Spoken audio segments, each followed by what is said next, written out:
What's up, y'all? Your Monday morning source for MMA. It is Fight Court. I'm Dean Thomas. Got my man Ryan Quinn bringing it to you, letting you know what it is, what's happening, and what's popping. I just came back from UFC Fight Night. Steve Garcia dominated David Onama, but I think the bigger story was we are back to the eye pokes, and it was one of the coolest things that I had ever seen in my life. What's his name? Waldo Cortez Acosta. I have a hard time saying it sometimes. Waldo Cortez Acosta pulled off one of the greatest moves that I've seen in a long time. Okay, just to add some context, Ryan. Ryan, first off, how are you? I'm good. It's been a great sports week, sports weekend. I'm doing good. How are you? You just got back. You must be Yeah, I just exhausted. got back, man. I think that, even more important than everything else, the World Series was on display last night. It was the first time I think that the country had been united in a long time in something, and that was watching the World Series Game 7, Mhm. 4-4 in the ninth inning. And it was pretty exciting. I was watching it on the way to the airport. The driver had it on, and it was on every TV in the airport. It was on at the APEC. It was on everywhere. And it's always good when the country can get united and behind Absolutely. one event. Absolutely. So to provide a little context for that home run and that tied it in the ninth, the guy who hit that, that was only his second home run in like I think it was since like this summer. Like it was like you can't script that shit. It was so crazy. Sports is a funny thing, right? Yeah. All sports is a funny thing, especially when the stakes are really high. Me and Karate Hottie was talking about this yesterday. I was like, it's so hard to predict big fights and fights in paper, especially pay-per-view events, because they're so different than any other fight night. So like what happened in the World Series, a guy who hadn't hit a home run in months hits one in the World Series. Like They're nine you hitter. yeah, like you would not expect that. Like just people perform differently under different circumstances. And sometimes they rise to the occasion, but more often than not, sometimes they fall to the Hmm. occasion. But crazy events happened yesterday. Let's get into the UFC, the fight night. Um, I thought the moment of the night, and speaking of context, the context is this. We've been talking about these eye pokes all week since Cyril Gane and Tom Aspinall. Tom Aspinall's training partner, Ante Delia, goes on record and was like, hey, I have 33 fights. I've never been poked in the eye. I've never poked a guy in the eye. Well, guess what? Last night, he poked Waldo Cortez in the eye. And referee Mark Smith went in to step in, intervene. Everybody thought the fight was over. And Mark Smith never really declared that it was over. It was kind of a gray area, Hmm. but he didn't stop it. He just kind of stepped in, and but they thought it was over. And Mark Ratner jumped in and said, "Hey, listen, this fight's not over. We're going to go to the replay." Next thing we know, they go to replay. They saw that it was a very legit eye poke. Cortez says, "Hey, I can still continue." Goes out there and within 10 seconds knocks out Antadelia, wins the fight. It was absolutely poetic and very ironic. And Extremely ironic. yeah, and I went on the post show and made the comparison. I don't know if you remember in the 80s, Mary Lou Retton, when she stuck the landing and to win the gold medal after being Yes. hurt. It Hmm. looked like that because after he knocked him out, the very first thing was he grabbed his eye and fell down. So I had that on while I was watching the World Series, and I just wasn't. I was so glued to the World Series. I saw what was going on, and I just thought it was a dramatic celebration, to be honest with you. Up until you, No, I mean it was it was yeah, it it was was, a pretty epic event. yeah.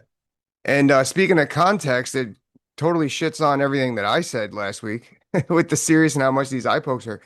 And it doesn't help Tom Aspinall's cause, I guess. Well, But no, also too, and I also said this on the post show, is that what he did was very heroic, courageous, mhm, and it was a great visual, but it's an unrealistic expectation. We yeah. can't expect fighters to be able to do that. All eye pokes aren't the same. We don't know how bad his was compared to Tom's or anybody else's. I just know that what he did last night was great. And that's not to say that he would do that again in the future or anybody should be expected to do that. That's not the new standard because he was able to do that. You know what else on the flip side with how do you pronounce his name again? The Ante opponent, Dalia. Ante Delija. Yeah. So it's kind of like you said, they thought the fight was over, and I'm sure that brings his adrenaline down. Yeah, 100. And then I think that's what it like was. like they say this with when you're pulling a pitcher from the game, like in baseball, when he's coming to the dugout, don't let him know, I might. Don't tell him he's coming out and then send him back out. Don't tell him he's coming out of the game and then send him back out to the mound because his day's over, and then he's got to go back out and get back up and pitch the inning. That could have something to do with it too. Like they thought the fight was over, and then oh shit, I gotta go, and he's gonna come. And I think that's exactly what it was with him. mhm. Is it he done already celebrated as if he won the fight, and then to come down and have to continue, it was almost unfair to him too. So I mean, it really is kind of a gray area. I mean, you see, still had to go back out there and fight, but I think the bigger issue now is well, so Tuesday, Herb Dean said on Tuesday they're going to have a meeting as to how they're going to start handling these eye pokes. What do you think is going to happen on Tuesday? I think they're gonna start. They're gonna implement much more stricter penalty. Whether it's one warning, then an automatic deduction or an automatic deduction. I think that they're gonna because they have to say they're doing something. It's not a matter of okay, warning, warning. This is what we do now to determine if it was intentional or if it's there's none of that. Now it's just we have to tell the fans, we have to tell the public, the promotions that we're doing something. So that by doing that, they're going to implement more penalty, more stricter penalty. It's kind of like you'll never see on in the NFL or football when a player goes off sides, you never see the grounds crew, the referee crew get together. Do you think that was on purpose? Should we penalize and take 5 yards? Like, no, they got it. There has to be strict code so we know what we're dealing with. Herm Deed said something interesting that um, veterans and retired veterans have admitted to purposely um, is administering fouls during fights. Yeah, I have for sure. I have never discussed that in the gym. Like, oh yeah, I kicked him in the balls on purpose. I poked him in the eye on purpose. I know that some people they things get caught up and they do things and yeah, I did this, but I've never had a blatant conversation like that before I though. think it's always been unwritten. Like that's pretty. It's very Mhm. immoral to talk about that. But Yeah. I think at some level, we've all done something that we may have thought we could get away with. Yeah. Uh-huh. Like, I remember fighting my very, it was probably my fourth fight. It was still in the 90s, right? So, so I think the statute of limitation is up now. And I was fighting a guy named Scott Bills, and I was intimidated by him for sure. And I'm kicking his ass in the first round. And when the bell rung at the end of the first round, I was in the middle of throwing a punch, and I could have stopped myself from throwing a punch. I didn't. Hit him after the bell. I knew what I was doing, and Mhm. he couldn't continue after that. But I knew what I was doing, right? So like I think that's the situation, and I just figured it like, oh, it's the bell, whatever. No one's going to catch it, but I knew exactly what I was doing, and I think that's the situation with these guys. These guys know what they're doing. It's just they know that there's no real penalty for it, so there's no Yep. need to really police themselves. Yep. If you start full on penalizing guys, they'll police themselves better because the burden should not be still not be on the other guy. Because if I'm fighting a guy like Cyril Gahn and I know he's gonna foul, I got all these other things I'm trying to worry about. I'm like, man, he gonna Yep. he gonna hit me in the back of the head, he gonna do all this other stuff, and he gonna get away with at least one of them. But if he has to monitor himself and police himself, that affects him. It should affect him, not me. You know what's interesting? Like I was watching again, I was watching the World Series last night, and the umpire behind home plate was known for having a high and a low strike zone, but very narrow. Like he didn't have a wide strike zone. I wonder if it's gonna start getting out like, oh, Herb Dean, you're good for one or two eye pokes before he deducts you. Like, they're starting to know, you know what I'm They saying? do. I remember talking to Nixick about that. Well, Uh-huh. Nixick and them they didn't they had an issue with I think it was Mark Smith. They had an issue with Mark Smith and they felt like it was a personal thing. And I don't think it was. I think it was just, sometimes you read into things, Hmm. um but they had these, a lot of coaches, especially coaches like Nixick who were there every weekend, Yeah, they know yeah. the tendencies of certain Right. judges, of certain refs, and they know. Like I don't know it because I'm not coaching that full time like those guys, but they know. They absolutely do know. That's crazy. Yeah, interesting stuff. So we'll have to wait and see what happens on Tuesday, what they decide they're going to do. But I feel as though it's going to look like this. It'll be warnings in the back. You open your hands. They might tell you, or yeah, they might tell you, but one eye poke, I think it should be an automatic point. The second one, obviously 2 points. The third one, I think you're disqualified. I think that's the way it's going to go now. Just like intentional, unintentional, you poke a guy in the eye, I think it's going to be an automatic point. And while they're at it, they should do it with growing shots as well. So How do you feel about the yellow card? the yellow card, Remember what I Pride would do? yeah, no, Now I'm not talking for stalling. I'm talking no, just for for penalty. fouls. Yeah. No, it's crazy because I understand the world's view and perspective of fighting, and they don't want it to look like a sport. Hmm. Because back in the day when it was like your old UFC and Pride, it was very easy, which is why the 10 point must system worked back then because you was either that much better than the guy, and you can kind of see who won the fight. But now, as we evolved and the sport becomes so sophisticated, we kind of need these things to govern it. Almost like football. Like you Yeah. don't play football based on an eye test, and you don't run plays based on what you drew in the dirt. Like these things are fully elaborated on, sophisticated levels of science. Yep. And fighting to me is at that level. So I would love to see it. I wouldn't mind seeing yellow cards and replays and if he does this, then this happens. But I understand that the world isn't ready for that yet. It's not ready for that yet. Hmm. So we probably won't get there. Probably not my time in this fight game anyway. Well, I think I don't know the the yellow card for stalling or whatever, or passivity, that's another discussion. I wouldn't mind seeing it for something like this. It's like, oh, you get a warning, but you're also getting 5% of your purse taken. Or you're getting a warning, next one is a point and 10% of your purse. Something along that. Because I think that also for a ref to do this, I think it adds drama and the crowd gets into it. Like, oh shit, he got carded. Like I Yeah, and that would be awesome. yeah. And then when you start hitting people's pockets, you get their attention. That's the only way. It's the only Hmm. way. It's a and that's why I thought like a lot of rules won't change, especially with like judging criteria and all that affects the fighters because it doesn't affect the pockets of the people at the top.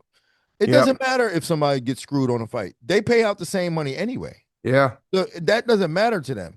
It won't matter until their pockets are affected. So like that's what we got to try to find the balance and to see if we can't affect some type of change at the top so that they care enough to change the judging criteria and the scoring criteria so the guys are getting screwed. So that's just what that is. But I tell you who needed no judges, who needed nothing else other than the opportunity to showcase how good he was. We had him on the show before, Steve Garcia. Yeah. Man, did he look Awesome. amazing. He was on fire.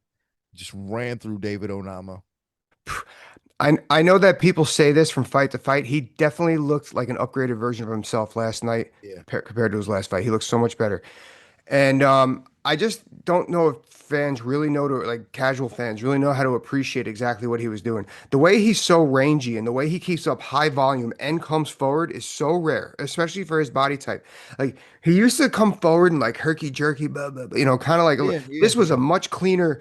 Bop, bop, bop, bop, bop, bop, bop, coming forward and like almost like me like trying to get in the telephone booth. And then when he was at range, he didn't get greedy and keep coming forward. I'm in that crack zone. And he knew his range. He knew how to go forward with it. So impressive. Well, I was watching the fight and John Marquez from Philly hit me up and was like, yo, check out his head movement. Like his head movement, like when he was coming forward, like just how he was dipping in and out and just like Yeah. his head movement and then throwing the jab and just really the educated left hand too, just coming up with it, coming over with it, coming straight with it. Hmm. I was a bit even more so impressed. I was extremely impressed by Steve Garcia. I knew he was that good. He upped his game in terms of his patience and his ability to still be dangerous while being patient. But David Onama, sad to say, a bit disappointed. Like He looked he didn't. lost. I mean, he looked lost. Yeah.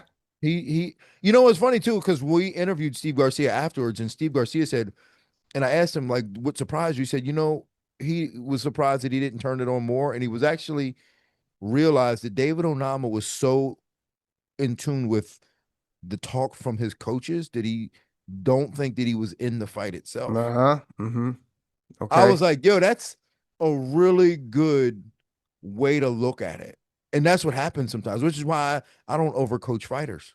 Yeah, that's just say the important stuff and let him that the coaching's done before the fight. Um, you know, like he looked like maybe like we said because we've seen so much improvement between Steve Garcia between the two fights. Maybe Onama just didn't like, wow, this guy is cracking me coming straight up the middle and he's coming forward and he's moving his head. Maybe it was just too much. And then he got so reliant because he didn't know what was going on in the fight that he fell in that security blanket of his coaches and he just lost the ability to manage both. That's the Well, only thing that I can say. I'm confused because if you do the scouting report, like you knew he was coming forward. Yeah, yeah, Like that wasn't like that couldn't have been like but he was so clean. Like it yeah, was just yeah, maybe that's what like it was. Maybe he was cleaner, or maybe he wasn't and coming forward as fast as he thought he would. you know what Or he was doing really well too was he was doing that good stab jab sometimes to the body. And I guess maybe because he was backing up and then you get stab jab to the body, you're already on your heels, so you have to reset and like it's almost like advantage 1 second Steve Garcia. I don't know. Maybe I'm overthinking it, but he just looks so clean compared to what we noticed. It was just he couldn't keep up. yeah, well, I still think David Onama's a good fighter. He Mhm. made a severe mistake in this fight, and not a technical mistake, a tactical mistake in terms of just Yeah. not answering anything and not getting going, especially when you're dealing with a guy who can finish you that early. Maybe he just didn't think that he would get finished that early. I don't know what it was, but he learned a lesson, and I'm sure he'll be back with I still think he's got a lot of potential to be top five one day for sure. Man, fighters, I'm so happy we're game planning and we're not just going out there and fighting, but I hope we're not over managing some of us. I hope that we're not overthinking things, being too analytical, and we're losing a step because of it. Because that we talked about this with somebody else in the last couple of weeks that they clearly they weren't able to pivot because they were too in tune to the game plan. I can't remember who it was, but I hope that that's a bug in the evolution of MMA that Well, gets that's figured out part. real That's quick. training though. Yep, yeah. That comes down to training because Mhm. if you're in a fight and I'm like, hey, you need to pivot, and you're not used to it, of course it's going to be something Yeah. that you have to think about. But like if you're in the gym training every day and working on your craft every day, you're not going to be thinking about these second nature moves. No. So I think that just really comes down to the training and just getting used to slowing down and learning how to do things and learning how to take direction. That's another thing fighters need to learn how to do is take direction in the Yeah. moment. Not So just in the moment. yeah, yeah, right. Ever Yeah. for forever. Yeah. So all right. So UFC Fight Night was a doozy. It was a good one. What else we got in the news today? I said I would write this stuff down. No, I did. Let's touch real quick on yeah, let's talk about Ronda. She had a lot of good stuff to talk about. She had a lot of we could start with whatever you want. I know we talked about what we got. No, I'll start. I'm taking You that back. start. Yeah, you start, She please. brought up about the difference between MMA fans and UFC fans, and with all she's said, with all she ever said, or WWE fans and UFC fans, and with all Ronda's ever said, I couldn't agree with her more. She talked about how WWE fans recognize their legends, and they're always going to be someone to them. They're always going to be around, and how UFC fans forget about everything, and it is 1,000% true. How many times lately in the last year have they shown Matt Hughes on the big screen and he's gotten no reception? No pop. I Nothing, know nothing. it breaks my Um, heart, G. I Not wonder, for Matt yeah, Hughes, not for Matt Hughes, but for other guys. yeah, like, yeah. Who else have they shown? All the time. It happens all the Vitor time. Belfort, Vitor Vitor Belfort. Belfort. When Mhm. Vitor Belfort, the weekend he was getting inducted into the Hall of Fame, they put Mhm. him up on the Jumbotron. No pop. I was like, no, not Vitor. That's Horrible. why when they put Rashad up a couple times, Rashad got a little bit of pop. And I think probably because Rashad stays a little bit more out there on the desk and stuff, Yeah. but it's still no excuse, man. But I know why it's like this. I do know why. Do Why you is do that? you have any theories? Um, I'll tell you well, my theories. I the theory I have is it doesn't coincide with the trends we've seen. But I'll say why it happens with some of it. Like, well, they show Chuck Liddell sometimes too, and nobody Chuck knows. Chuck is the only one that actually still has life to the Still fans. though, I feel they can give him more of a pop. But so here's my theory: is it's no Mark Coleman gets a reaction. But it's no secret that when the UFC is mad at you when the relationship ends, that they try to forget about you, or they try to hope everybody forget about you. But these people that we just mentioned, Matt Hughes, Rashad, those were the marriage is still good there, so that really doesn't make any sense. So, what is your theory? All right, so and I meet a lot of people. Um, I'm always, and in fact, I just met a young gentleman.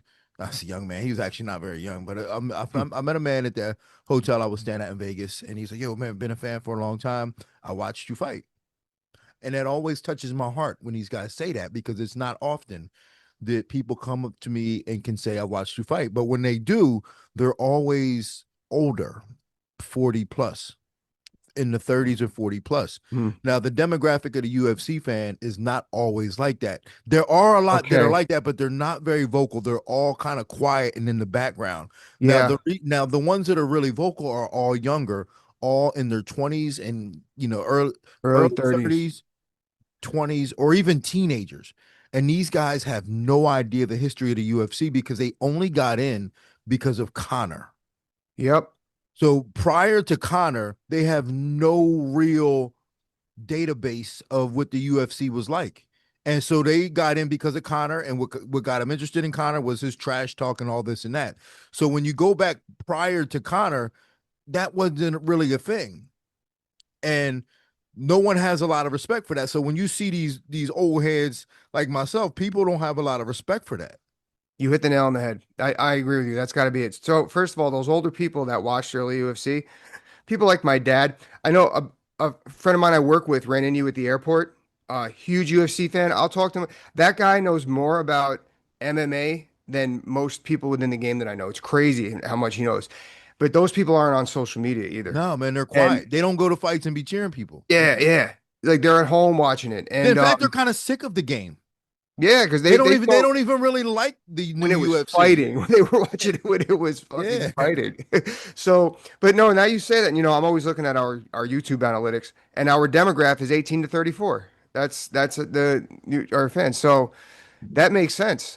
That makes sense. I mean, I don't really think there's anything more to discuss other than I hope that they just open, especially, with the Fight Pass and stuff like that. Like, go check out these older fighters like the Nogueiras and um, everyone from Militich from back in the day. Yeah. I mean, it was crazy. Is like I had a dude. Well, so I get it all the time. Like I had a dude. I just saw an Instagram page. It was like, did you know that Herb Dean and Dean Thomas had MMA careers? I'm like, Oh God, hey, yeah. I'm like, well, dude. I mean, no disrespect to Herb Dean, but I had a 15-year professional Yeah, career. yeah. Herb Dean had like 4 fights.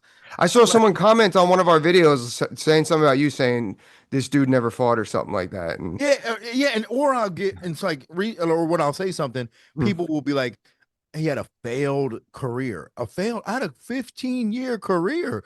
I was I Winning was record top in the five. Yeah, I UFC. was top Yeah. five by the time I was 24. It's like, what do you mean? Like, what if I failed, what is the measurement of success? Do you have to have won a championship and like undefeated? Like, what is the measurement of success if I failed? It's a weird thing how fans see it.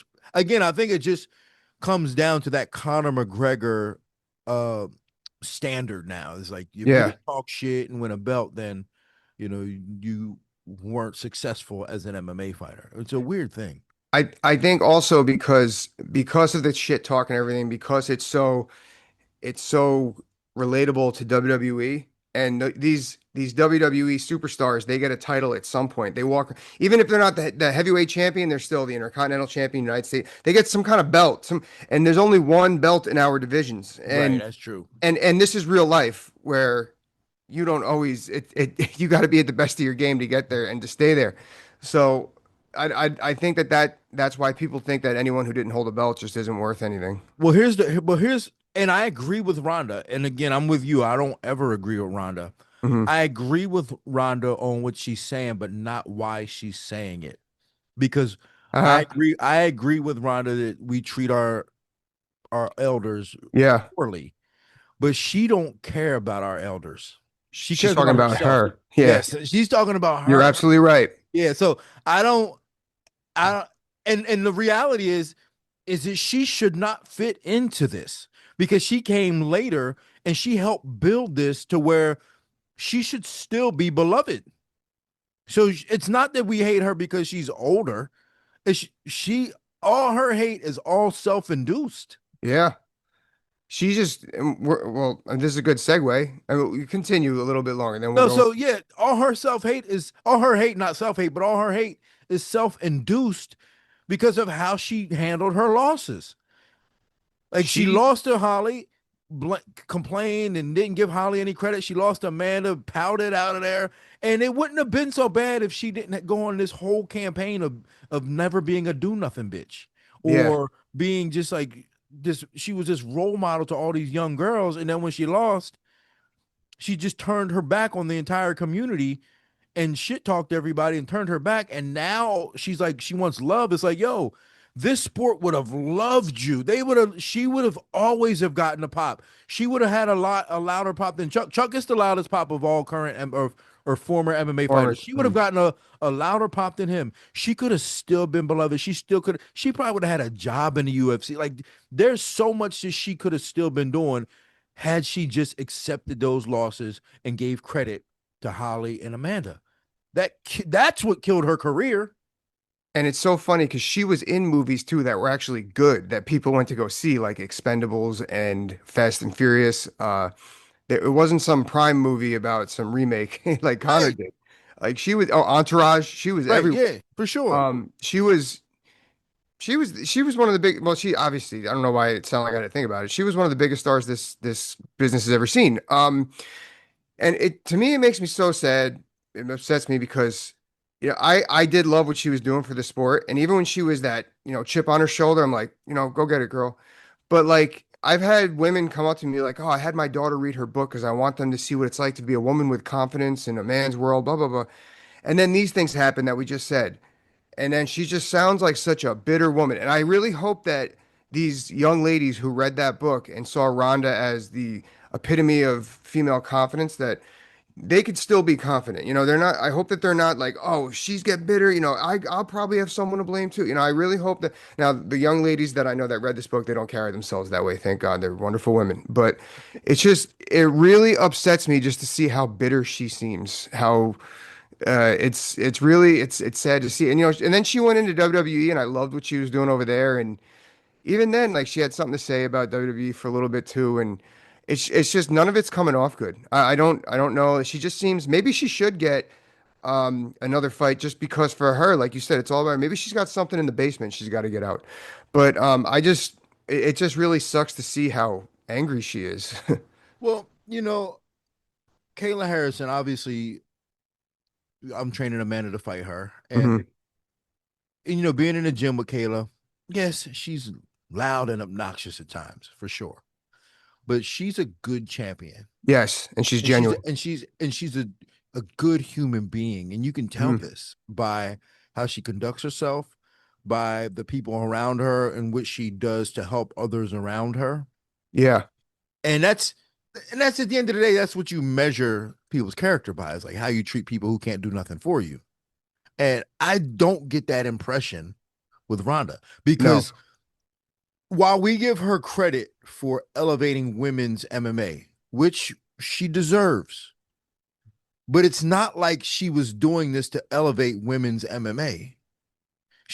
The women just rode her coattails alongside of what she was doing, but she wasn't like going, come on, girls, we're going to take the Yeah. UFC by storm. She was doing this for her. hmm And it just so happened that everybody else was able to capitalize off of it.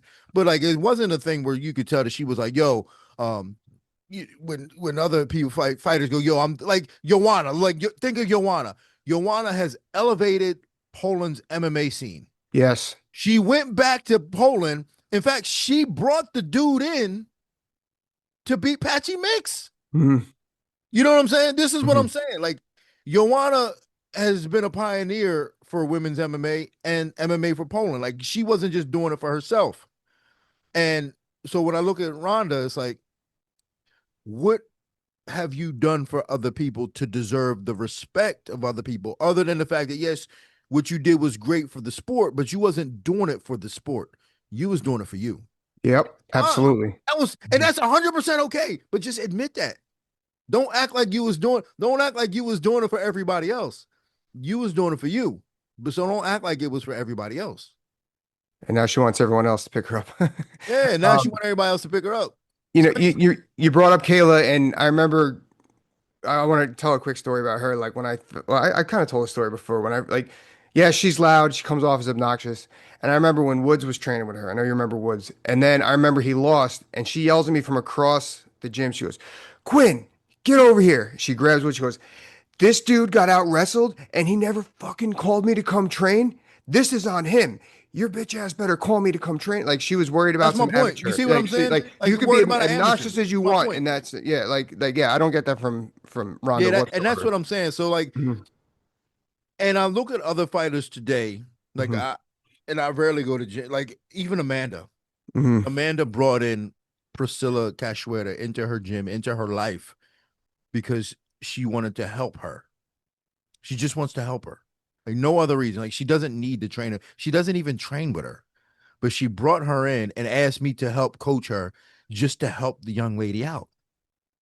And Priscilla, if you've ever met her, like she bad reputation for fouls and stuff, but the sweetest human being you'll ever meet. I mean, she's so fun, such a sweet human being. But Amanda's just trying to help her out. When I look at guys like Sean Brady, he's in the gym, always helping young guys out, always elevating them. So when he does something great, he'll even give a speech at the end to elevate the others. Yep. He's trying to help the others. So he's not necessarily just doing this for him. He's doing this for the greater good of his people. And you just never got that impression from Ronda ever, No. ever. No. So, So speaking of Ronda giving impressions, this is a perfect segue. She also said something else about who was the guy? Maybe was he is he a friend of yours? The podcaster she was on when she said this. I who? forget his Joe name. Rogan? No, no. No. All right, no. Well, anyway, she said about Joe Rogan, like they were brought. She said something like this guy asked Joe Rogan when he was texting with Joe Rogan how long would I need to train to beat Ronda, and she went out of her way to say he's not a fighter. He doesn't know it's an he's a fan with an audience or something like that. That was the This most this type of shit. This is what I'm talking. This is the type of shit I'm talking about, man. that was That's the the type of shit most I'm talking about. uncalled for shot. Like that was just such like that was so stupid. And especially like first of all, he has kickboxing fights to his record. And I'm sure that like they brought up, oh, he has Taekwondo or whatever, but he has kickboxing fights to his record. He could probably add her striking was so bad. He could probably add to her game. She could probably pick from like um and I know she's had coaches like that, like Gene LaBelle. He never had a quote unquote official MMA fight, but the dude had been around. Like how are you going to discredit somebody because they've never had a fight? But it's just it. Go ahead. But honestly, it's so unfair to do because that's not the path that he chose. You know, Yeah, like Joe Rogan, and if you don't know the story, and I'm not going to be, I can't tell it 100% with accuracy, but he's been involved in the UFC since before any of us as a commentator. And he was doing it for free. And not even as a yeah, commentator. Like they brought him on as like as a like a roving reporter. yeah. I remember. So he was like the roving reporter and he was doing it for free. So like that was He had he great didn't hair. come in like he didn't they didn't sign him to fight, right? You know what I'm saying? No, They brought him in as a roving reporter and then he segued over to commentary and he's been involved in the UFC for over 30 years. And just because he hasn't fought doesn't discount him from having an opinion on the fight game because he's extremely knowledgeable of the fight game. and he's a He's black been belt in around Brazilian jiu-jitsu. forever. He's people are It's so such ridiculous. an unfair way to judge a person because he hadn't fought. Dean, don't tell me how you cook your steak because you're not a chef. I don't give a shit what you how you cook your steak. All Yeah, right. well, you're not a chef. You're just a Yeah, fan with an yeah. oil. You're just a That's fan of such the a oven. stupid. That's I mean, not only is that just unfair and uncalled for, but it's stupid. It's a stupid assessment of someone who actually kind of went to bat for you time and time He again. totally he totally popped her. He definitely said something true about her along the way, probably something with her striking. and she decided that his opinion didn't matter. That's Well, he said some things that were false about her that did matter, did have the other when he was like she's that's true. like when he was like, yeah, she's a once in a lifetime athlete, and this, that, and the third. It's like, come on, that's not true. But I think he's hyping her up. He was Yeah, hyping her up. be grateful. Be great. Yeah, that was a uncalled, unfair, biased shot towards Joe Rogan, and Joe's my friend, Hmm. and I'm offended by that. Not that my opinion matters, but it's offensive. It's just stupid. It's just like I said, you can make so many comparisons with that. All right, I fixed my bedside table the other day, but maybe I shouldn't have because I'm not a carpenter. Like it's just Yeah. like it's so stupid. This guy, he's got black belt in Taekwondo, kickboxing fights, black belt Brazilian Jiu-Jitsu at almost every UFC. Surrounds himself with fighters. I'm sure he's trained MMA along the way, somewhere. It's just it was just so stupid. And just again, it goes back to it's just really sad to see how bitter she is. Well, And the worst part about that is like when I think about it, it's like, yes, what she's saying is not false. Like he's a fan with an audience. Like he's a fan. Mhm. He has Yeah. an audience, but that doesn't mean that he doesn't know what he's talking about. That doesn't that doesn't negate him from having a valid opinion about a subject on fighting. In fact, he gets paid more than anybody in the UFC to Hmm. give his opinion about fighting. Yeah. Oh man. Oh my God. These people drive me crazy. It is crazy, but anywho, What else? What else we got? Gable Steveson fought at Dirty Boxing, was it? Mhm. And Yeah, he said he's ready for the UFC to sign him. Uh, man, give him a shot. no, I think that they gotta hold it a minute. Now I'm okay with him going on like the Bo Nickel plan where he fights on Contender Series a little bit because well, like Bo Nickel, like so many others, when these mistakes happen, they happen in dramatic fashion, and the fans can turn on you overnight. Your product, your stock can turn on you overnight. He looked good. Don't get me wrong. I was actually his hands looked a lot better than I expected. The dude's clearly a natural athlete. But I think that he needs to be slowly introduced into the UFC heavyweight rankings. Now, the UFC heavyweight rankings could totally use him right now. There's no question about that. But I think that he would do a disservice jumping into the UFC right now. I do a disservice to himself.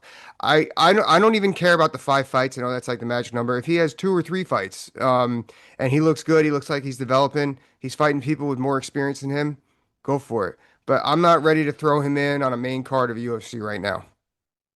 I don't care what you do with him. Honestly, I just feel like if he wants to get in and the UFC wants to sign him, sign him.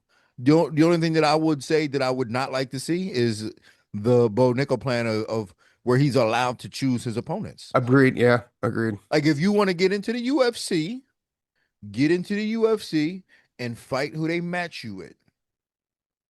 Fight You're a who wrestler. Do it. and the UFC and if the UFC is not trying to do him justice and just says, "Hey, listen, you're a heavyweight, and if you didn't have the name Gable Steveson, this is who we would match you with. That's who you match him with. Hmm. Don't try to, oh, well, we got to make sure we get him some wins and groom him properly. No, that's the boxing model. I don't like that, and that's exactly what the UFC. This is exactly why I like the UFC is because they didn't do this.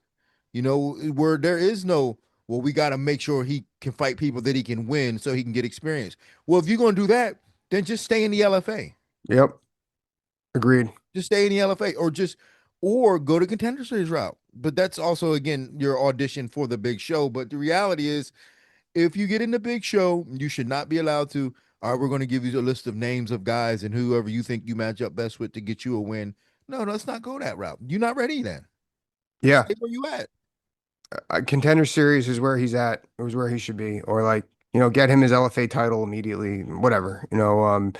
But I think that he needs to grow a little bit because on top of it too, he needs to decide for sure, which I think he is because his window is closing. But he's been all over. He signed with the WWE. He tried out for the Buffalo Bills, and he went back to wrestling, and then he was coaching John Jones, and he needs to decide that he really wants to do MMA. Well, And I think honestly, I wouldn't be mad if he did just jump into the UFC.